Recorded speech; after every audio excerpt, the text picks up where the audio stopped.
औरंगजेब ने कहा कि सबसे कह दो या तो इस्लाम धर्म कबूल कर लें या मौत को गले लगा लें। इस प्रकार की जबरदस्ती शुरू हो जाने पर अन्य धर्मों के लोगों का जीवन कठिन हो गया और जुल्म से ग्रस्त कश्मीर के पंडित गुरु तेग बहादुर जी के पास आए और उन्हें बताया कि किस प्रकार इस्लाम स्वीकार करने के लिए अत्याचार किया जा रहा है, हमें मारा जा रहा है, कृपया आप हमारे धर्म को बचाइए।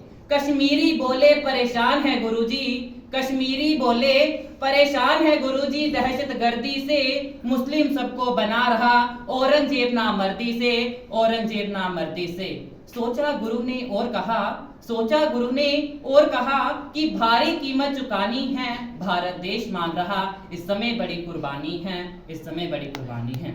जब गुरु तेग बहादुर जी कश्मीरी पंडितों की व्यथा सुन रहे थे तब उनके 9 वर्षीय बालक बाला प्रीतम वहां आए और उन्हें पूछा कि पिताजी ये सब इतने उदास क्यों हैं, आप क्या सोच रहे हैं। तब गुरु तेग बहादुर जी ने कश्मीरी पंडितों की सारी व्यथा बाला प्रीतम को बताई तो उन्होंने पूछा कि इसका हल कैसे होगा। तब गुरु तेग बहादुर जी ने कहा कि इस समय किसी महान पुरुष को अपना बलिदान देना होगा। ये सुनकर बाला प्रीतम ने कहा कि आपसे बड़ा महान पुरुष भला कौन हो सकता है, बलिदान देकर आप इन सबके धर्म को बचाइए।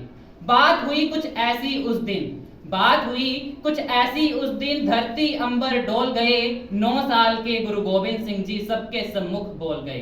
कहा पिताजी उस शब पर भारत की नींव खड़ी होगी, औरंगजेब से आप लड़ो, कुर्बानी बहुत बड़ी होगी, कुर्बानी बहुत बड़ी होगी। अब बहुत बालक की ऐसी बातें सुनकर सब आश्चर्यचकित रह गए। बालक उनका भी वीर ही था, देख धर्मदशा वो अधीर भी था। कहा राष्ट्र को देखो पिता मेरे, तब आंखों में सबके नीर ही था, तब आंखों में सबके नीर ही था।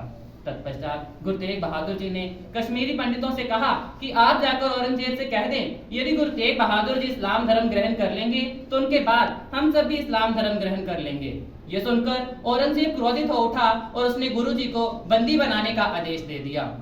औरंगजेब ने गुरुजी को बहुत से लालच दिए परंतु गुरुजी नहीं माने तो उन पर अत्याचार किए गए। उनके 2 साथियों को उनको